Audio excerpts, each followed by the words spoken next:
자, 481페이지 특별지방행정기관. 아까 이건 개념은 잠깐 얘기를 했어요, 여러분들. 그래서 잠깐 정의 다시 보자. 특별지방행정기관이란 국가의 특정한 행정부서. 자, 지방국세청 그러면 중앙에 국세청 있어요, 없어요? 있죠. 거기에 소속하여 특수한 전문 분야에 국세라고 하는 전문 분야의 행정사무를 관장하며 당의 부서, 중앙에 있는 국세청 본청으로부터 지휘 감독을 받는 지방에 설치된 국가의 하급 행정관청. 됐습니까? 개념 이해되시면 되겠고, 앞에서 봤던 내용이고 한적을 넘겨보세요. 거기 이제 맨 위에 특별행정기관의 관할구역 설치, 어디까지 관할구역을 할 것인가 설치 요건 5가지 형태 가끔 나오거든요. 거기다 적어놓자. 범정의 성량편 이렇게 적어놓으세요. 암기 들은 게나 범정의 성량편, 범정의 성량편, 범정의 성량편. 범, 통설 범위, 정, 정치적 요인, 성, 업무의 성질, 량, 업무량, 편, 행정적 편의. 당연히 중앙의 통설 범위를 고려해서 여러분들 당연히 관할구역을 설정을 해야 되겠고, 업무의 성질이 뭐 어업이냐 광업이냐, 업무량 자체, 그리고 행정상의 연락이 용이하냐, 정책 요인을 국민의 지지를 받을 수 있냐, 국민의 요구를 반영할 수 있냐, 이거 다 지금 얘기한 관할구역 설정 요인에 들어가는 거예요. 범죄의 성량편을 두시고, 자, 장점을 일단 1번에 꼭 가져가세요. 중앙에 사용하고 있는 기술 자체를 지방에도 통일적으로 수행할 수 있어 없어. 있죠. 이걸 보통 이제 국가 업무의 통일적 수행이라고 그러거든. 국가 업무의 통일적인 수행. 또 집행 업무를 특별지방행정기관이 관장하니까 당연히 중앙의 업무량은 그만큼 감소가 돼야 안 돼요. 감소가 되고, 중앙은 정책과 기획만을 전담할 수 있고. 자, 창원의 지방병무청을 만들면은 인접 지역들과 병무와 관련된 협력적 관계도 여러분 수립할 수 있어 없어. 그렇죠, 여러분들 4번은 그 페이지입니다. 단점을 얘기할 때는 행정 절차가 복잡해집니다. 이러다 일선기관에서는 결정권이 없어요. 집행검을 갖다 보니까 위로 다 보고를 해야 되거든. 또 사실 중앙은 일선 현장의 업무를 이해하기 어려워요. 중앙과 일선 사이에 마찰이 되겠고. 자, 그 다음에 업무의 중복 추진을 얘기할 때는 지방자치단체하고 중복된 업무를 처리하는 경우도 있어 없어? 있는 거예요. 2번은 그 표현이고. 다음 3번에 인구, 기구 증가에 따라 경비의 증가를 가져오겠고. 자, 특별지방행정기관은 병무라고는 특수한 목적만을, 그죠? 국세라고는 특수한 목적만을 수행하다 보니까 지역 전반적인 종합행정 수행에는 지장을 가져오겠죠. 자, 지금 얘기한 일선기관 자체를 얘기할 때는 집행권만 갖고 있다 그랬지? 그래서 일선 현장의 업무 자체에 대해서 업무를 집행하고 난 다음에 무슨 문제가 발생하면 우린 위에서 결정한 바에 따라 그냥 집행했을 뿐입니다. 이런 식으로 위로 책임을 전가할 위험성도 있어 없어? 있는 거예요. 또 하나, 지금 얘기한 특별지방행정기관은 국가의 하급 행정관청이다 보니까 국가로부터 명령 지시받지, 그러니까 상대적으로 주민의 직접적인 통제가 어렵다고 하는 단점도 내포되어 있습니다. 그래서 장단점 묻는 게 굉장히 시험 문제 많이 나오거든요. 자, 어떻게 기출문제 1번 나온 거 보자. 특별지방행정기관에 대한 설명으로 옳지 않은가. 1번, 관할 지역의 주민들의 직접적인 통제와 참여가 용이하기 때문에 책임 행정을 진행할 수 있다. 1번 표현도 뭐 문제가 좀 이상하네, 그죠? 아까 책임 행정 구현이 어렵다고 계산했어요. 했죠? 1번이 정답이, 밑에 1번 정답이 되어 있구나. 1번 정답이지? 2번에. 아까 국가의 통일적 업무 수행하는데 도움을 준다, 안 준다? 준다. 2번 그 표현이고. 뭐 3번, 4번을 읽어보시면 되겠네요. 자, 그 다음에 쭉 내려 3번 나온 거 보자. 같은 문제가 또 나왔을 거예요. 거기 보시면은 특별지방행정기관의 남설에 따른 폐단으로 볼 수 없는 거야. 1번에 공무원 수의 팽창, 2번에 업무의 중복 추진, 지역 종합행정 수행의 장애, 아까 국가 업무의 통일적 수행에 기여해야 안 해. 기여한다 그랬죠. 정답. 1번하고 이제 뭐 지금 얘기한 3번 문제는 거의 유사하지. 이렇게 내용 정리해서 가져가면 되겠네요, 여러분들. 자, 봤으면 됐고, 그 다음에 문제 4번 나온 거 보자. 특별지방행정기관에 관한 설명으로 옳지 않은 거. 1번, 특별지방행정기관은 소속기관의 관할 내에서 지방자치단체 행정사무를 관장하는 것이 아니라 국가의 업무를 관장하는 거죠. 국가의 특수한 업무를 관장하는 것이 지방자치단체 업무를 수행하는 것은 아닙니다. 그래서 4분의 1번 표현 잘못됐죠. 국가의 업무를 처리하는 국가의 하급행정관청이라고 계산했어요. 그렇죠. 답은 1번입니다. 자, 봤으면 여러분들 59 가외성.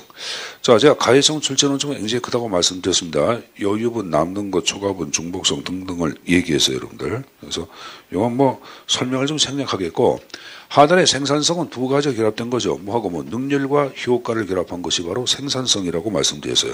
여기 보시면은 최소의 투입으로 최대의 산출을 기하되, 이거 바로 뭐야? 능률성이지.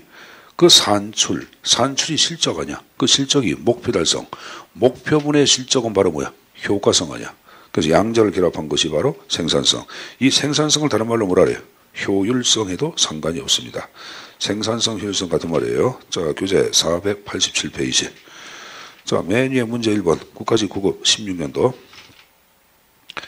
이것은 불확실한 상황에서 오류 발생 가능성을 최소화하고 체제의 신뢰성을 높이기 위해 행정가치, 중첩과 동일한 기능이 중복성, 딱 가위성이죠. 자, 근데 이 오버래핑, 중첩은 여기 보자.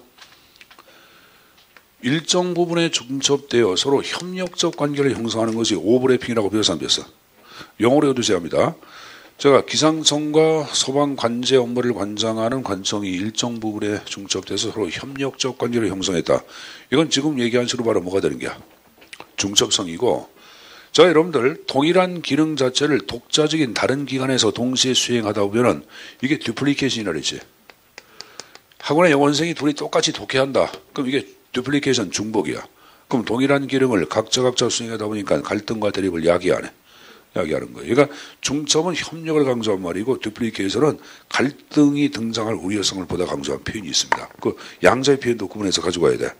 어쨌든 둘 다 가외성에 들어가는 거예요. 자, 문제 3번을 보자. 다음 중 행정의 과외성을 통하여 조직이 추구하고자 하는 것과 과정거리가 뭔가? 1번 적응성의 증진, 2번의 경제성, 3번의 신뢰성, 안정성, 창조성. 너무 쉬워. 뭐야? 경제성은 아무런 관계가 없지. 답변 2번입니다. 자, 넘겨 60번에 과학적 관리론과 인간관계론. 이거 굉장히 쉬운 내용들 아니야. 그래서 이건 뭐 설명을 생략할 텐데, 과학적 관리론 자체를 인간을 어떤 인간으로 파악해? 경제적 욕구를 가진 존재로 해석을 하지. 그래서 성과급 같은 돈 열심히 주면 일 열심히 한다 그런 말이고, 인간관계론 인간의 감정과 정서를 중시한 이론에 들어갑니다. 호동공상의 실험 얘기했을 거예요. 그래서 그 형태 구식의 내용을 생략하고, 자, 바로 여러분들 491쪽에 맨 위에 기출문제 1번 나온 거 보자. 자, 행정개혁수단 가운데 테일러의 과학적 관리론. 제가 과학적 관리론 여러분 아까 성과급 얘기해서 안 했어요. 그래서 이 1, 2, 3, 4 가운데 성과급과 관련된 건 몇 번이야? 2번이죠. 주름 문제였죠. 정답 2번이었고.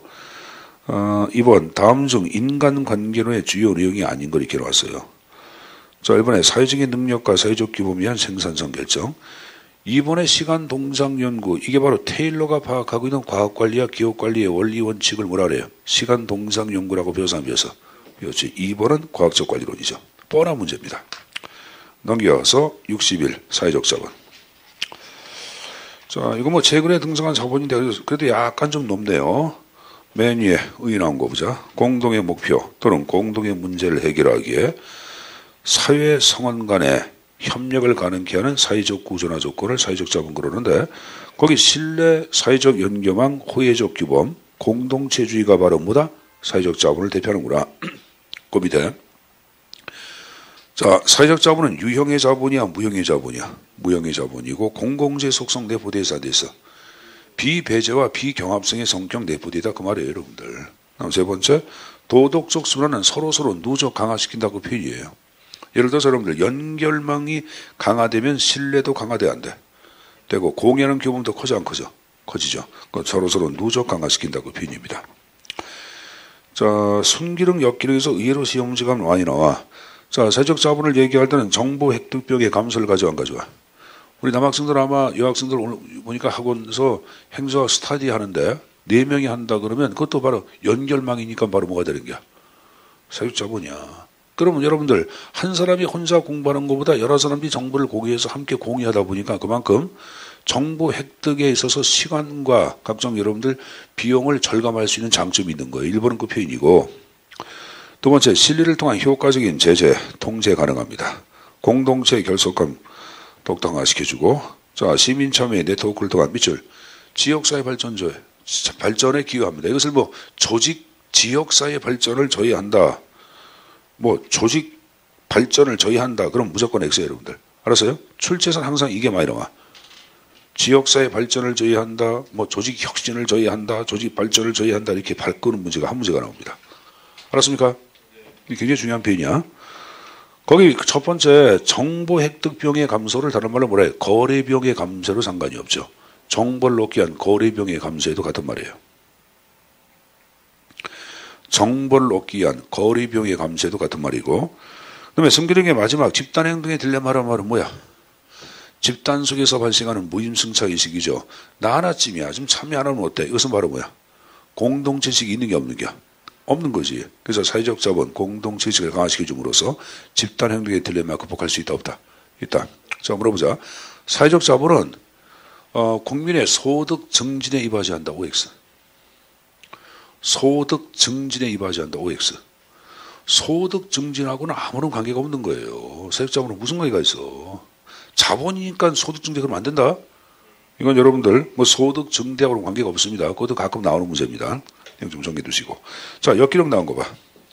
공동생활에 지나친 밥 먹은 상호 불신과 대립을 처리할 위험성이 있어 없어? 있죠, 여러분들. 또 너무 지나치게 공동체만을 강조할 경우에는 개인의 인권과 표현의 자유를 억압할 위험성도 있다 없다? 있다. 그래서 장단점 다 숙제에서 가져가시고, 다음 페이지 61문제 1번 나온 거 보자. 사회적 자본이 형성되는 모습으로 보기 어려운 거. 아까 제가 소득 증대는 관계 있다 없다? 없다. 1번 나왔네. 이번에 많은 사람들이 알고 지내는 관계를 유지하는 가운데 대화 토론 서로에게 도움을 준다. 3번에 서로 공유하는 신뢰, 기본적인 믿음이 있다. 4번에 도덕질적, 이게 사회적 규범 공유한다. 그게 바로 여러분들 사업에 관한 표현입니다. 알았습니까? 자, 문제 3번 나온 거 봐.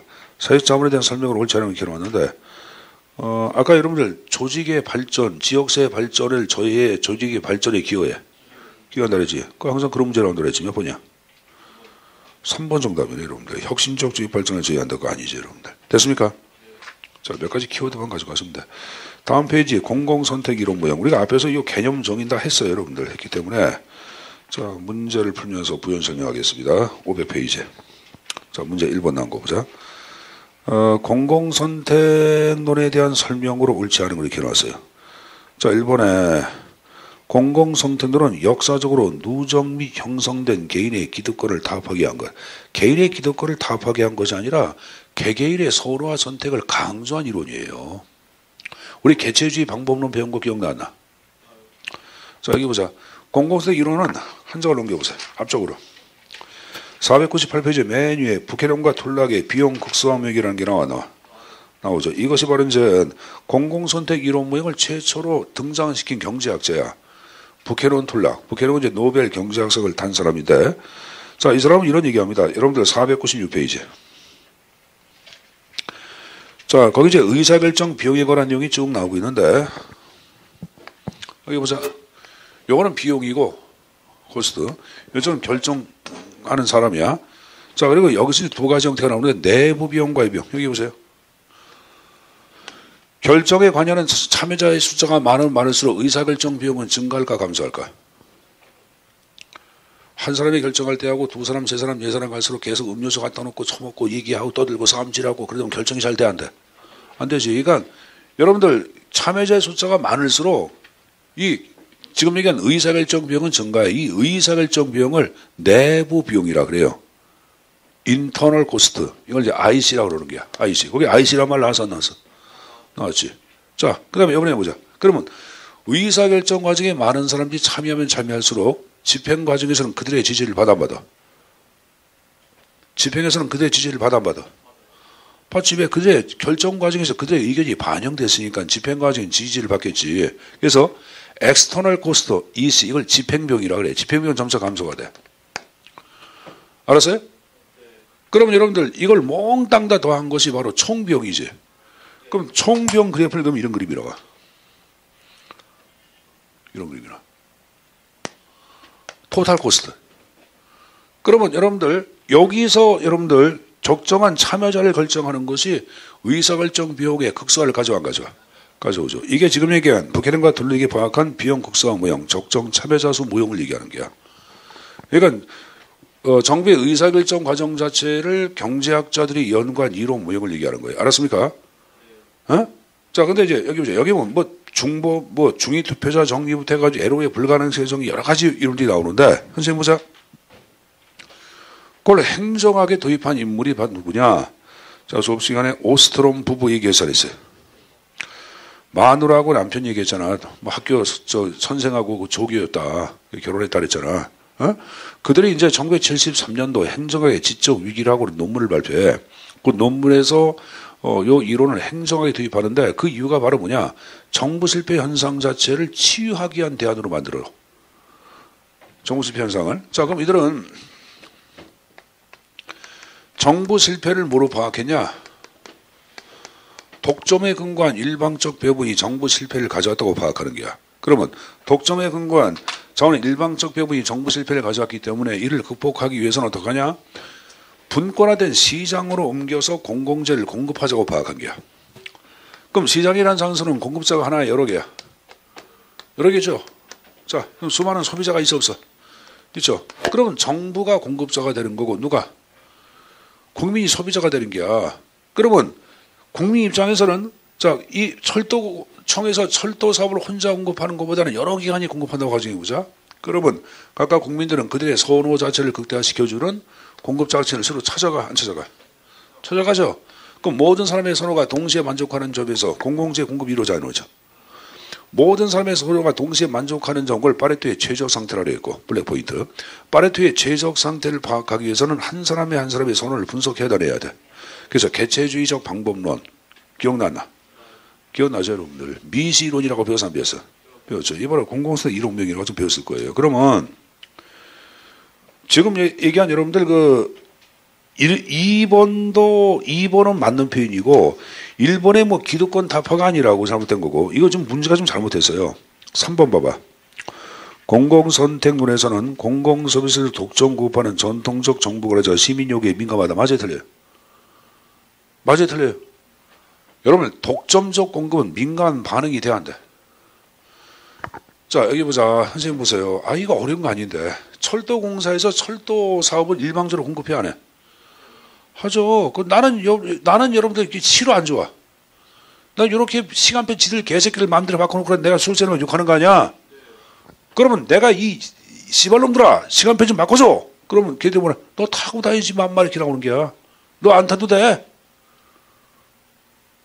그럼 독점으로 혼자 공급하니까 시민 요구에 민감한 반응을 해 못해?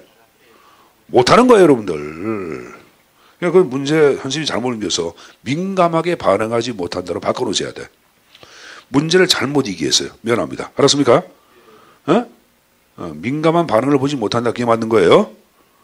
이게 정부 실패를 가져온 거예요. 그래서 공급자가 여러 개인 시장으로 옮겨서 공공재 공급을 강조한 거예요. 여러분들. 알았습니까? 그래서 그 1번하고 3번 다 하여간에 지금 이 지문은 잘못된 거지. 그 4번에 공공선택론은 공공서비스의 효율적인 공급을 위해 분권화된 조직장치가 필요하다는 입장이다. 그래서 4번은 맞는 입장이죠. 예. 여기 보자. 이 말은 공급장치를 여러 개로 만들자고 봐요. 지금 KTX 외에 SRT가 만들어져. 근데 이 SRT도 문제가 되는 게 이게 사실 SRT가 여러분들 생각할 때 민간에서 생각하는 아니에요. KTX의 자회사야. 그게 그놈이야. 이게 뛰어넘고 경쟁한다 그러는데 웃기는 개소리고. 내가 볼 때는 이게 몇 개를 더 만들어야 돼. 만들어가지고 얘네들 노선이 뭐냐면 경부하고 이쪽에 이제 이 목포 쪽, 이 광주 목포 쪽으로 가는 노선을 만들어서 운영을 하는데 횟수가 늘어났어요. 그러니까 이쪽 부산 가는 거 좋고 이쪽으로 가는 게 좋은데 창원은 개차반이 돼버렸어요. 왜 그러냐면은 이쪽으로 늘리고 이쪽으로 늘리니까 그나마 창원으로 오는 걸 이걸 없애버린 거야. 이놈들이 보니까.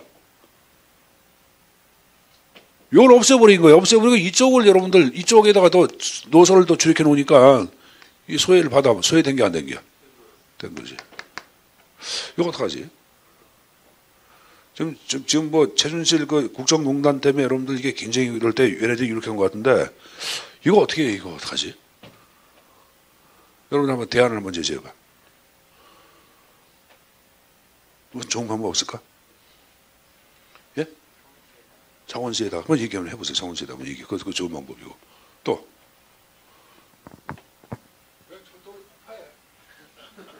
사람 없을 때. 선 있으면 안 되니까. 아니면 이쪽에 가는 선들을 다 끌어버리는 게야. 그리고 이쪽으로 위로 가라고. 자, 너무했나? 자, 어쨌든 간에. 그 지금 얘기한 그 1번의 정답은 4번입니다. 자, 문제 3번 나온 거 보세요. 3번은 TV의 바리안트 표리가 배웠어 안 배웠어?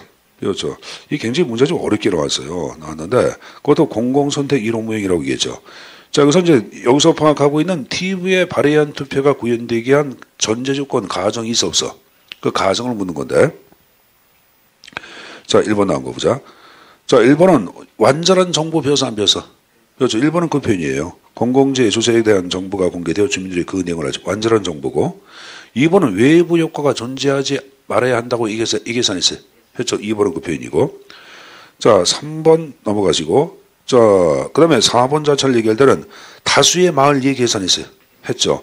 1번, 2번, 4번은 얘기했고, 옆 페이지 보세요. 옆 페이지 해설에 완전한 정보란 말 나와. 이 완전한 정보야. 정보. 미안합니다. 정보. 이번에 완전한 이동이 자유롭다고 표현이고, 3번에 다수의 마을 얘기했고, 자, 수입은 배당 수입에 의존한다고 계산했어요. 했고, 외부 효과가 존재해서 외부 효과의 부존재에 계산했어요. 했죠. 이건 우리가 앞에서 배운, 지금 얘기한 1, 2, 3, 4, 5번까지 배운 거야. 그리고 이제 그 6번하고 7번에 관한 내용이 나왔는데, 6번 나온 거 봐. 고정적 생산 요소의 존재란 말이 나오죠. 모든 지방 정부는 최소한의 한 가지의 고정적 생산 요소를 가지며, 고정적이란 말은 늘어나지 않는 그런 말이에요. 여러분들, 자, 사회생활의 생산 요소 대표하는 거 세 가지 얘기해봐. 토지, 자본, 노동, 배워서 안 배웠어? 사회에서 그런 거 안 배워? 토지 자체는 뭘 생산해? 지대를 생산하고, 노동은 임금, 그리고 또 뭐가 있어요, 여러분들? 자본은 이자를 생산하잖아. 이게 생산 요소야, 3대 생산 요소. 그럼 지금 얘기한 게 뭐냐면은, 제일 한 가지 고정적인 더 이상 늘어. 토지 자체, 자, 창원시의 토지, 여기 보자, 토지는 더 이상 늘어나, 안 늘어나? 안 늘어나잖아. 면적이 고정돼 있잖아. 알았어요? 그렇게 고정적인 생산 요소가 최소한 하나가 있어야 한다고 보는 거예요. 자, 그러면 이러한 제약으로 인하여 지방정부는 최적 규모를 추적해야 된다. 최적 규모. 자, 여기서 최적 규모란 뭐냐? 옆에 나온 거 보자. 최저 평균 비용으로 지방공공재를 생산할 수 있는 인구 규모야. 인구 규모. 인구가 어떤 규모가 가장 비용 자체를 절감한 상태에서 생산할 수 있는지를 따지는 거예요. 인구가 지나치게 많아도 문제가 돼야 한다. 되죠, 여러분들? 그래, 안 그래? 인구가 지나치게 적어도 문제가 되지. 안 그럴까? 아, 당연한 거 아닙니까? 100마리, 토지에서 100마리의 여러분들 양을 쳐. 그럼 목동이 10명이면 딱 좋은데, 30명 그러면 너무 많잖아. 한 명이면 너무 적고. 그러면 한 명이면 인력을 늘려 안 늘려? 인구를 유입받으려고 하겠고, 30명이면 20명을 쫓아내려고 하겠지. 전출시키려고 하겠지. 그런 걸 얘기하는 거거든. 거기 보세요, 여러분들. 그래서 이제 6번 나온 거 봐. 모든 지방정부는 최적 규모를 추구하며 최적 규모보다 작은 지방정부는 평균 비용을 감소시키기 위해 더 많은 주인을 유입하려 노력할 것이며 최적 규모보다 큰 지방정부는 인구가 더 많을 경우에는 반대로 주민을 감소시키려고 노력한다. 됐습니까? 반면에 최적 규모에 있는 지방정부는 현행 인구를 그대로 유지하려고 해야 해. 하겠죠. 이런 것이 전제가 돼야 돼. 이제 우리가 이제 지금 얘기한 6번, 7번은 얘기 안 했지. 이거 여러분들 전상경 교수라고 있어요. 가천길대학. 늘 경원대학 들어봤어요? 수도권에 가면 경원대학에서 경원대학의 명칭이 가천길대학으로 명칭이 바뀌었어. 거기에 행정학과에 전상경 교수라고 있어요. 정책분석가. 정치경제와 정책분석이라는 책에서 이 문제를 냈어요. 이 양반의 문제를 낸 거야. 더. 이 문제라는 것 같은데. 그래서 하여간 이제 다시 보자, 여러분들. 그러면은 1번에 공공재와 조세 1번, 2번 얘기했고, 자, 3번 나온 거 봐. 공공소의 최저 평균의 생산을 위해 주민 유입을 계속 유인할 것. 아니죠. 아까 이런 얘기했죠. 최저 규모보다 여러분들 적은 지방 정부는 최저 평균 비용을 평균을 감소하기 위해 보다 많은 주민을 유입하지만 거꾸로 최저 규모보다 큰 지방 정부는 인구를 어떻게 전출시키기로 노력을 해야 하네. 하지. 그러니까 3번은 무조건 잘못된 거지. 무조건 유입하려고는 아니지. 됐습니까? 그 4번 자체는 아까 최적 규모의 생산 요소가 한 가지 이상 있어야 한다. 아까 얘기 했습니다, 여러분들. 그래서 3번은 밑에 정답이 잘못됐어요. 3번으로 바꿔놓으세요, 여러분들. 3번으로. 이 문제 좀 어렵게 나왔으니까 우측에 제가 해설을 적어놨으니까 해설 좀 다시 읽어보고 정리해 두십시오. 알았습니까? 자, 출제 순위 63을 보자. 정책 문제 파트. 자, 정책 문제는 특성을 묻는 게 가끔 나오거든요. 자, 정책 문제, 주관성, 인공성, 그 다음에 상호의존성, 변동성, 질시성 등의 관계를 가져간 거죠.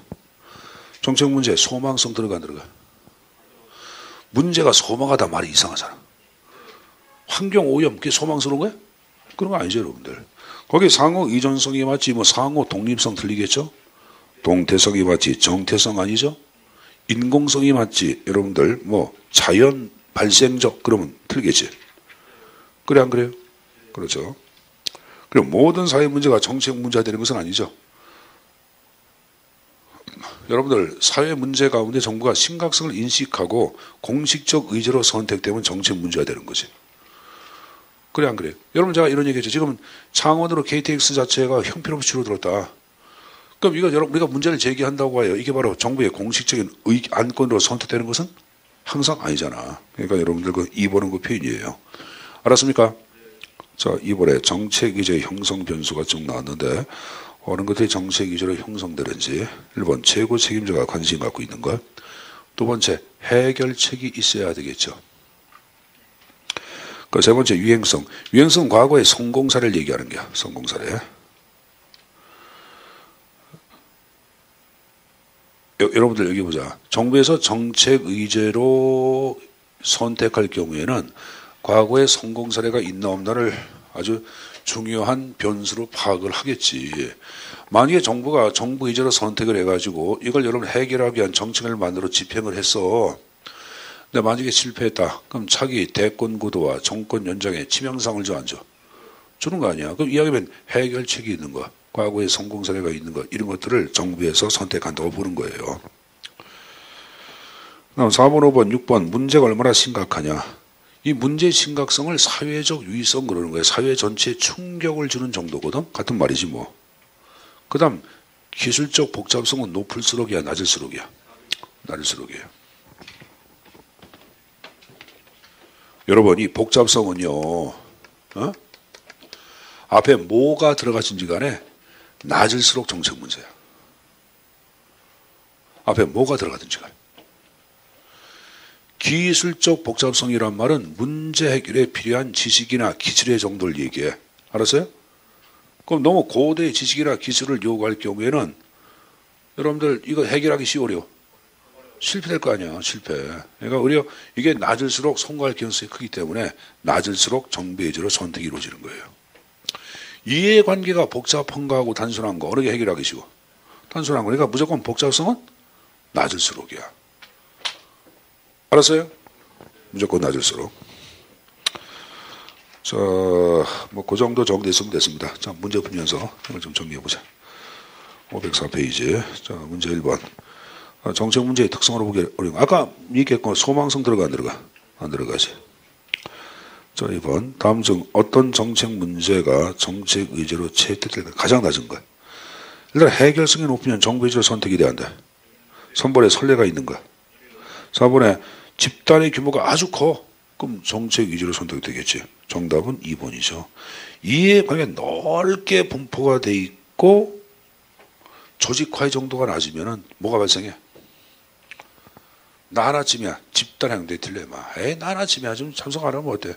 그런 게 발생해 안 해? 하겠죠, 여러분들. 조직화도 안 돼 있고 넓게 분포가 돼 있다, 이게요. 2번은 그 표현이죠, 여러분들. 알았습니까? 그러니까 2번의 답 형태 체킹. 자, 우측에 출제 64. 자, 정책 집행의 하향적 집행과 상향적 집행 얘기했는데, 제가 하향적 접근은 누구의 입장에서? 결정자 입장에서 정책 집행을 연구한 거라고 얘기해서 했어요. 했죠. 거기 하향적 접근 나온 거 봐. 결정자 입장에서 집행에 미치는 요인들을 연구한 입장. 세 번째, 물 상류 지역에서 하류 지역으로 내려가면서 수질을 악화시키는 오염원이 있는지를 찾아내는 거야. 즉, 위에서 정책 목표를 분명히 하고 올바른 정책을 만들었는가. 그것이 하위 기관 내지 아래 계층으로 올바르게 전달되고 역할이 제대로 분담이 이루어졌는가. 위에서 요구한 대로 집행이 이루어졌는가. 이렇게 여러분 결정자 관점에 따라 연구한 것이 바로 뭐다? 하향적 관점이라고 얘기하는 거예요. 알았습니까? 반면에 상향적 관점을 얘기할 때는 집행 현장에는 일선 관료의 관점에 따라서 연구한 거예요. 일선 관료 시각 갖고. 거기 여러분들, 자, 두 번째 줄 중간. 하향적 접근이 일선 집행 현장에서 일어나는 많은 요소를 간과하였음을 비판하면서 분권적 참여적 시각을 강조한다. 강의 하류가 오염되었다면 우선 오염물질이나 특성을 분석하고 그곳에서부터 상류로 거슬러 가면서 오염원을 찾는 것이 필요할 수 있다. 즉 집행이라는 현장에 초점을 두고 그 현장을 미시적이며 현실적이며 상호작용에 관찰한다. 여러분 현장 안을 들여다보는 거니까 미시지. 그래 안 그래요? 집행 현장에 있는 사람들이 스스로 이렇게 바라보는 게 아니라 미시지. 위에서 보는 건 미지로 봐, 고시로 봐. 고시로 볼 수 있겠죠, 여러분들. 이해하시겠어요? 세월호가 침몰할 때 거기 안에서 뭐 있는 사람들 자체는 상황을 잘 알겠지만은 청와대에서 여러분들 얼굴 성형하다가 뭐 이상한 거 맞고 마지막에 할렐레 해서 나온 애를 알아 몰라? 모르지. 구형포토는 입었는지 왜 물어봐? 그걸 안 거 봤잖아요, 여러분들. 구형포토 입었습니까? 하고 물어보잖아. 7시간 있다가 나타나가지고. 그리고 책임이 없다 그러잖아, 청와대에서. 자, 넘어가 보자. 507페이지. 기술문제 1번. 정책 집행에 관한 연구 중에서 하향적 접근 방법이 중시되는 효과적인 정책 집행의 조건으로 옳은 것만을 옳은 것. 이건 하향적 연구예요. 1번에 일선관리의 재량권은 하향이야, 상향이야? 상향. 그러니까 기억 들어가면 무조건 틀리지. 1번, 2번은 무조건 잘못된 거고. 자, 니은번에 여러분들 지배기관들의 지원. 지배기관이니까 결정자의 관점 아니야. 집행을 위한 자원의 확보, 여러분들 명확하고 일관된 목표. 그러니까 명확하고 일관된 목표를 가졌냐? 그것도 하향이라 그랬지. 목표의 모성과 추상성, 보편성은 상향이라 했고. 그러니까 여러분들 니은, 디귿, 리을 몇 번? 4번이래 여러분들. 4번. 자, 문제 2번 볼까? 다음에 3번 보자. 3번의 문제 더 길다. 정책 집행에 대한 연구 공부 중 상향적 접근. 상향이 바로 백월드 후향적 접근이죠. 옳지 않은 거. 1번 분명하고 일관된 정책 목표의 존재 가능성을 부인하고 정책 목표 대신 집행 문제 해결에 논의에 초점을 맞춘다. 2번 집행의 성공 또는 실패의 판단 기준은 결정권자의 의도에 얼마나 순응하였는가가 아니라 일선 집행 관리의 바람직한 행동이 얼마나 유발되었는가이다. 3번 말단 집행 계층에서부터 차상위 계층으로 올라가면서 바람직한 행동과 조직 운영 절차를 유발하기 위해 필요한 재량과 자원을 파악한다. 4번 일선 집행을 재량을 강조한 게 축소 통제야. 재량을 강조한 거예요. 정답 몇 번? 4번입니다. 자, 조직이론의 활달. 자, 바로 511페이지 기출문제 1번. 저 고전은 과학적 관리론, 신고전은 인간관계론. 기억납니까? 그거에 따라서 답을 체크하면 되겠네요. 자, 1번에 신고전 특징으로 가장 옳지 않은 것. 너무 쉬워요. 몇 번이에요? 2번이죠. 계층적 구조와 분업은 배보의 관료제고, 배보의 관료는 고전의 기계적 구조를 대표하잖아. 정답은 2번입니다. 자, 문제 3번을 볼까요? 조직 이론에 대한 설명 틀린 거. 1번 고전은 내부의 효율성과 합리성이 중요한 논의의 대상. 2번 신고전은 인간에 대한 관심을 불러일으켰다. 조직 행태론 연구의 출발점. 3번 신고전. 신고전은 환경 고려해서 안 했어요. 인간관계로 무슨 환경을 고려해? 환경 고려하지 않은 폐쇄죠. 내부의 인간관계, 인간의 감정, 정서를 연구한 거지. 환경은 50년대부터지. 그러니까 정답 몇 번이에요? 3번입니다. 자, 66. 정보 공개. 행정정보 공개는 사실 여러분들 어디서 많이 나오냐면 행정법에서 많이 나와. 근데 우리가 출제가 66순위 정도 되는 거니까 뭐 그래서 행정순위 안 나오는 건 아니잖아. 자, 그럼 여러분들, 자, 메뉴에 정보 공개의 주요 내용 1번 나온 거 봐. 자, 일단은 정보 공개는 청구에 의한 의무적, 수동적 정보 공개가 핵심이 됩니다. 그러니까 만약에 여러분들, 이거는 자발적으로 홍보의 목적으로 능동적으로 제공하는 것을, 그건 여러분 행정 PR이야. PR이고, 지금 정보 공개는 청구에 의하여 의무적인 공개가 워낙은 정보 공개예요. 가공된 정보일까? 가공되지 않은 정보일까? 가공되지 않은 정보가 돼야 되겠죠. 그대로. 알았습니까? 근데 오늘날은 하나 더 추가되는 게 있어요. 옆에 정기적인, 뭐로 나와? 정보 공표. 이것도 결합해서 정보 공개로 봅니다. 자, 그대로 보자. 선생님 보자. 정보는 국가의 재정 정보 상황을 1년에 한 번씩 국민들한테 의무적으로 공포를 해야 돼. 재정 정보 상황이 이렇습니다. 1년에 한 번씩 반드시 공포를 해야 돼. 그게 바로 뭐냐? 정기적인 정보 공표에 들어가는 거예요. 알았습니까? 그것도 포함해서 얘기하고 있다. 자, 이번에 정보 공개 청구권자는 모든 국민, 외국인도 가능한데 옆에 정보 공개와 관련된 비용은 누가 부담해? 청구인이 부담합니다. 정보 공개 기관의 범위는 국가, 지방정부, 각급 학교, 정보수사기관, 지방공사 등등이 다 들어가. 알았습니까? 자, 그 다음에 쌍가로 잡으래 정보 공개의 절차. 공개의 청구가 있는 날로부터 며칠 이내, 10일 이내 공개 여부를 결정을 해야 합니다. 불가피하면 10일 연장 가능합니다. 이게 출제에서 10일을 뭐 15일로 바꿔놓고 고르는 문제가, 과거엔 15일이었어요. 이게 10일로 앞당겨진 거야. 과거에는 여러분들. 자, 정보 공개를 청구한 날로부터 20일 이내에 결정하지 않을 경우 비공개 결정으로 봅니다. 비공개 결정이 있는 날로부터 30일 이내에 이의신청 가능해. 알았습니까? 며칠 이내? 30일 이내. 그럼 이의신청에 대해 공공기관은 며칠 이내? 7일 이내에 공개 여부를 결정해야 되겠고 7일 연장 가능합니다.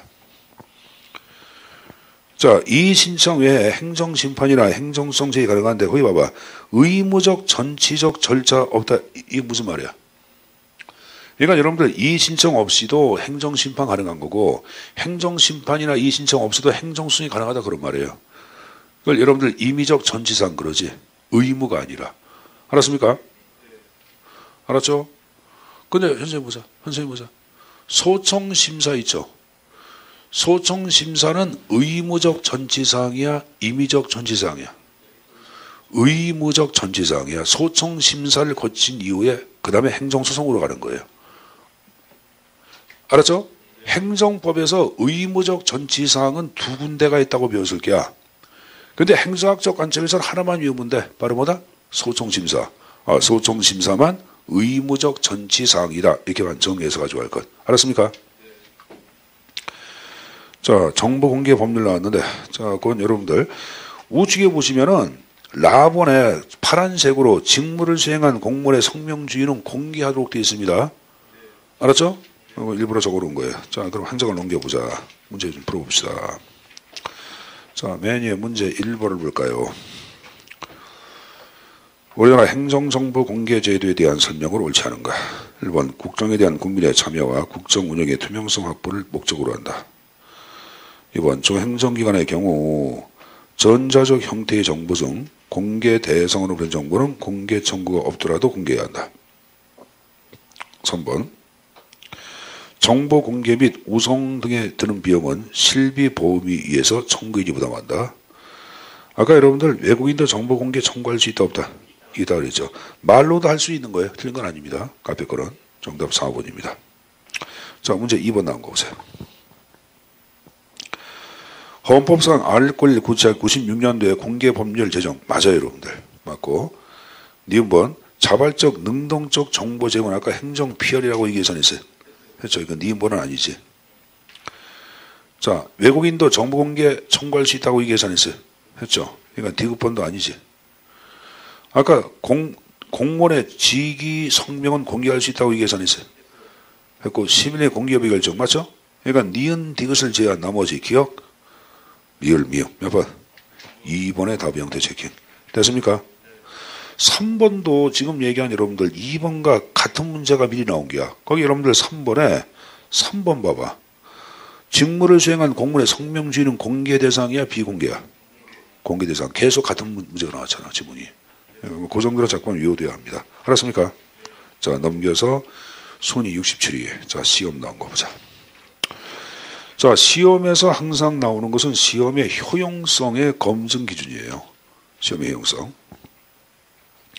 자, 효용성의 검증 기준을 대표하는 게 5가지가 있죠. 타당도, 신뢰도, 객관도, 난이도, 지용도 5가지 형태가 쭉 나왔는데 타당도 자체를 얘기할 때는 시험에서 측정하고자 하는 내용을 얼마나 정확하게 측정하고 있는지에 관한 목적상의 일치를 타당도라고 얘기하는데 그럼 여기서 타당도 자체는 채용 당시의 시험 성적하고 채용의 근무 성적 갖고 타당도를 알아보는데 타당도 유형이 3가지가 있어요.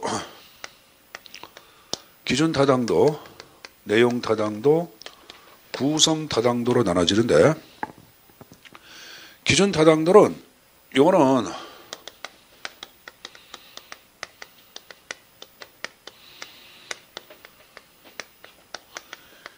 미래의 직무수행 능력의 예측과 관련된 게 바로 뭐야? 기준 타당도죠. 그래서 여러분들 채용 당시 시험 성적하고 채용의 근무 성적을 비교해서 알아보죠. 우리가 타당도를 얘기할 때는 다름 아닌 이 기준을 얘기하는 거예요. 이게 기준이 되는 타당도다 그런 말이에요. 근데 이름은 다시 2가지가 있어요. 예측적 타당도의 검증이 있고 동시적 타당도의 검증. 거기 안 나오나? 자, 거기 여러분들 그림 나온 거 봐. 동시를 얘기할 때는 현재 재직자한테 위반된 시험을 치르게 합니다. 그리고 동시에 그의 근무 성적과 시험 성적을 비교하는 거야. 그래서 동시야. 근데 예측은 자, 응시자가 시험 봤어요. 시험 성적 나와. 얘가 합격했어요. 그럼 재직자가 돼야 안 돼. 되죠. 그의 이후에 근무 성적을 비교하는 거야. 이게 예측이죠. 예측을 예언적 타당도라도 얘기하고 그럼 이 예측적 타당도가 바로 기준 타당도의 개념이죠. 가장 정확한. 근데 9급 시험 문제에서는 동시가 출제에 나와서 안 나왔어. 동시가 출제에 나왔었죠. 그 다음에 내용 타당도는 자 여러분 직무 수행에 필요한 실질적 능력 요소가 시험 내용에 얼마나 반영됐는지를 알아보는 거예요. 직무 수행에 필요한 실질적인 능력 요소가 시험 내용에 얼마나 잘 반영됐는지를 알아보는 거예요. 이게 내용 타당도예요. 이해했어요? 그럼 내용 타당도 자체를 얘기할 때는 이 실질적인 능력 요소는 특히 미래는 현재 응사가 가진 능력에 초점을 둬. 요건 뭐야? 미래. 요거는 상대로 현재야. 오석공고 서울대 교수는 이걸 미래 현재로 좀 구분하고 있지. 그래서 이 내용 타당도 자체를 얘기할 때는 특히 실적인 능력요, 직무 수행에 필요한 실적인 요소를 알아보기 위해서는 자 중요한 얘기합니다. 직무 분석이 선행돼야 돼. 뭐가? 직무 분석. 2번째, 전문가들한테 물어봐. 누구한테? 전문가. 전문가들한테 직무 수행에 필요한 실적인 능력은 뭐가 있습니까? 이렇게 물어보는 거야. 내가 누구한테 물어본다? 전문가한테. 일반적으로 여러분들 실기시험은 대부분 내용 타당도랑 관련돼. 이거랑 관계가 없다 그것이 아니라 특히 실기시험은 뭐랑? 내용 타당도랑 관련된다. 이런 말 쓰는 거예요.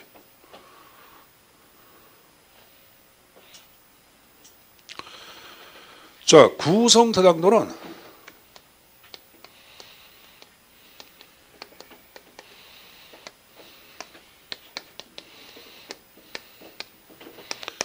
이론적으로 추정된 추상적인 능력 요소를 얼마나 정확하게 측정하고 있는지. 이론적으로 추정된 추상적인 능력 요소를 얼마나 정확하게, 거기 그런 말 나오죠. 이론적인 추상 능력 자체를 얼마나 정확하게 계량적으로 해석하고 있는지.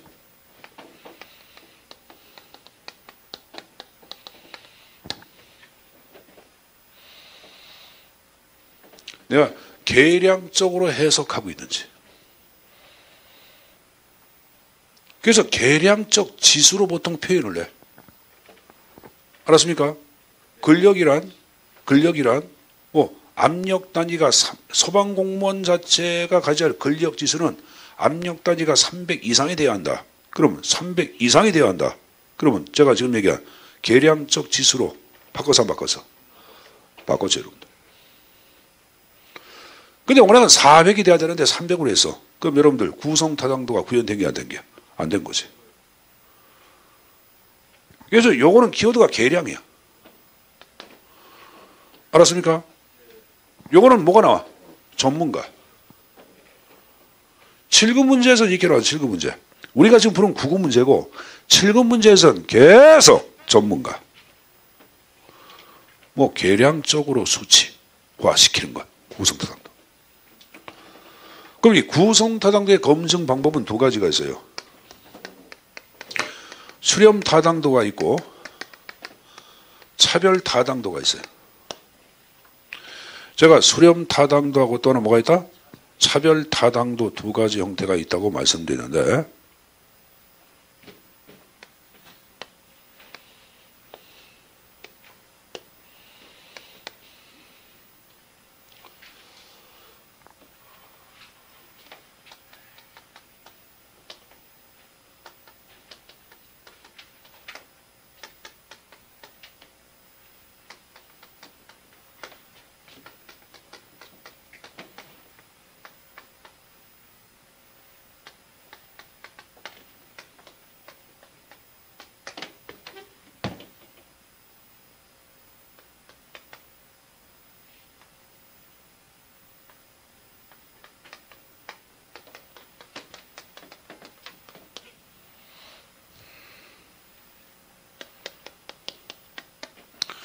자, 개념 1, 2가 있고 측정 방법 1, 2가 있어요, 여러분들. 근데 개념 1을 다른 측정 방법 두 가지 갖고 여러분 측정을 했어. 요놈하고 계량적으로. 그럼 요것이 A1이고 이건 A2야. 그럼 A1과 A2 사이에 상관지수가 높을수록 수렴 타당도가 구현된다고 얘기하는 거야. 측정 방법 1과 2로 이게 1, 2루에서도 요놈하고 요놈 자체 이것도 높게라고 이것도 높게라왔다. 그럼 지금 얘기한 식으로 그리고 수렴 타당도가 높을수록 구성 타당도는 구현됐다고 얘기하는 거야. 요번에는 여러분들 여기 보세요. 차별 타당도. 차별 타당도는 A1과 A2 사이에 A1과 B1 사이에 상관지수가 낮을수록 요놈하고 요놈 자체 개념 1과 개념 2 자체를 동일한 측정 방법으로 다른 개념을 동일한 측정 방법으로 측정했을 때 서로 상관지수가 낮으면은 요게 낮으면은 구성 타당도가 구현된 거야. 그러니까 차별 타당도가 낮을수록 구성 타당도는 구현되는 거예요. 그럼 여기 보세요. 여기 보자. 선생님 보자. 이번엔 그럼 보자. B1과 B2로 개념 2를 측정했어. B1과 B2로 그럼 상관지수가 높을수록 구성 타당도는 구현됐다. OX. 이때 상관지수 본 거 뭐가 높아진다 그래? 수렴 타당도가 높아진다. 됐어요? 이런과 이런을 비교했을 때는 차별 타당도죠. 이게 낮을수록 뭐가 구현되는 거야? 구성 타당도가 구현되는 거예요. 이게 7급 지문에 나왔는데 다 틀렸어 학생들이. 이건 측정에 여러분들 구성 타당도를 묻는 거거든. 근데 혹시 9급 문제 내려올까봐 요건 내가 적어놓은 거니까 지금 시간을 줄 테니까 좀 이따 요건 좀 정리 한번 해보세요 여러분들. 이게 9급 문제는 아니야. 그렇지 혹시 7급 문제 나올까봐, 7급 문제가 내려올까봐 지금 말씀드린 거고, 다음 달에 문제풀이 또 하거든? 그때 또 얘기해 줄게. 알았어요? 그러니까 일단은 이거 좀 정리 좀 해두세요, 여러분들. 자, 그 다음에 이제 옆에 이제 보자. 신뢰도는 일관성이라 일치성을 신뢰도라고 해야 해. 이건 동일한 사람에게 시간과 장소를 달리해 시험을 봐도 시험이 오차가 작을수록 신뢰도가 높다 그런 말을 써서 쓰고 다시 516페이지 하단에 타당도하고 신뢰도의 관계 나온 거 봐. 타당도는 신뢰도 곱하기 정확성인데 이 신뢰도를 반복성이라고 얘기합니다. 뭐라 한다? 일관성, 반복성. 그러니까 거기 자 밑에 그림 보자. 사격장과 총을 쐈어. 총 10발 자체가 여러분들 좌하향으로 몽땅 맞았어. 그럼 신뢰도가 높다고 얘기하는 거야. 근데 정확성은 있어 없어? 없으니까 타당도는 없는 거지. 근데 중간 정중앙에 10발이 몽땅 다 맞았어. 그럼 당연히 타당도가 높아 안 높아? 그럼 타당도 높으면 신뢰도 높아 안 높아? 높겠죠. 그 그림이에요. 알았습니까? 자, 우측에 객관도는 채점자의 주관적인 편견, 배제. 난이도는 시험에 쉽고 어려운 정도를 뭐라 그래요? 난이도. 여러분들 난이도가 적정해야지 응사의 능력 차이를 식별할 수가 있다 없다? 있겠죠. 문제가 너무 어렵게 나오거나 쉽게 나오면 능력 차이 식별이 안 되지. 그걸 얘기하는 거예요. 실용들은 저렴한 비용, 실시나 채점은 용이했냐, 이용가치 높았냐, 이걸 이제 실용들하고 이제 언급을 하는 거예요, 여러분들. 알았습니까? 자, 면접 시험의 평가 요소 나온 거 봐. 거기에 여러분들 하나, 둘, 셋, 넷, 5가지가 나와, 나와. 5가지가 나와요, 여러분들. 거기에 자, 용모 나와, 안 나와? 용모가 어디 나와? 용모를 보면 여러분들 이것은 사람 차별하는 게 아니라는 게 차별하는 거 아니에요, 여러분들. 그럼 오라미는 공무원 될 수가 있어 없어? 용모를 따지면은 오라미 알죠? 공무원 돼 못 돼? 자, 못 된다 그러자. 기분 나쁘더라도. 거기 여러분들 다음 페이지 봐봐. 문제 3번 나온 거 봐.